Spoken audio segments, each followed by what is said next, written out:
सिंहस्थ कुंभमेळा आता तोंडावर आला असून नाशिकमधून वाहणाऱ्या गोदावरी नदीच्या प्रदूषणाची चिंता मात्र अजूनही कायम आहे। प्रशासकीय पातळीवर अद्यापही गोदावरी नदीच्या शुद्धीकरणासाठी ठोस पावलं उचलली जात नाहीयेत। पाहुयात त्याच संदर्भातला हा रिपोर्ट।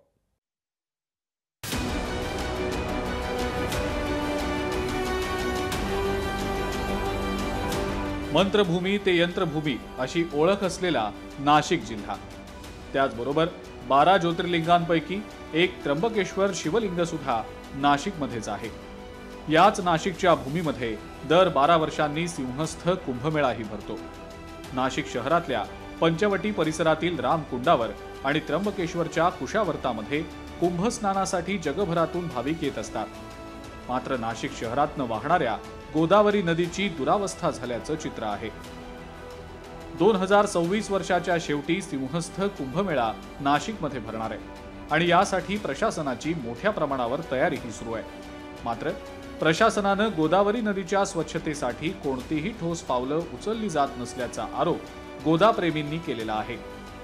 आज रोजीपर्यंत नाशिक महानगरपालिकेने तो हिशोब सबमिट केलेला नाही। आज 12 वर्ष होती त्यांनी निरंक म्हणून आपल्याला उत्तर दिलेले, म्हणजे त्यांच्याकडे नाशिक महानगरपालिकेकडे जिल्हा प्रशासनाकडे म्हणजे जिल्हाधिकारी कार्यालयामध्ये कुठल्याही प्रकारचा हिशोब नाहीये। मागच्या सिंहस्थ कुंभमेळ्याच्या हजारो कोटी रुपयांचा हिशोब त्यांच्याकडे नाहीये।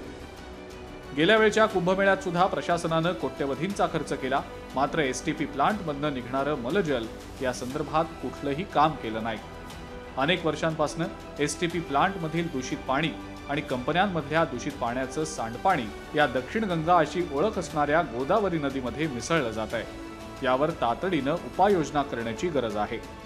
येणाऱ्या भाविकाला शुद्ध जल उपलब्ध करून देणं हे नाशिक महानगरपालिकेसह राज्य सरकार केंद्र सरकारचं प्रथम कर्तव्य आहे। या संदर्भात आपल्या याचिकेमध्ये ऑलरेडी चीफ जस्टिस बॉम्बे हायकोर्टाने आदेश पारित केलेले, अनेक याचिकेमध्ये हायकोर्टाने आदेश पारित केलेले, पण प्रत्यक्षात तिथे काम होत नाही। आगामी कुंभमेळ्याच्या पार्श्वभूमीवर नाशिक शहरातल्या सर्वच विभागांची प्रशासन स्तरावर बैठक पार पडली। मात्र गोदावरी नदी स्वच्छतेसंदर्भात प्रशासनानं तातडीनं पावलं उचलायला सुरुवात केली आहे। विभागीय आयुक्त डॉक्टर प्रवीण गेडाम यांनी या संदर्भात माहिती दिली आहे। गोदावरी नदीमध्ये मास्टर प्लॅनचे मी ढोबळ माननी 2 भाग आहे असं म्हणेल।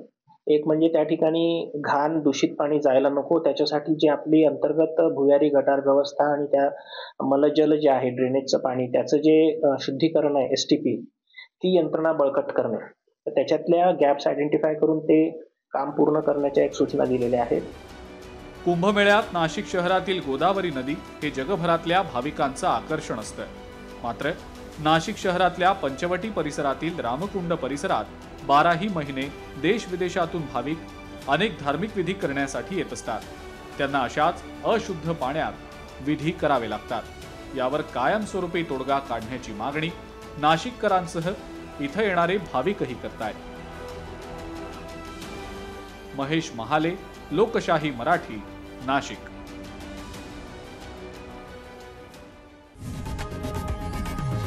लोकशाही मराठी ऐका, पहा, जागरूक रहा।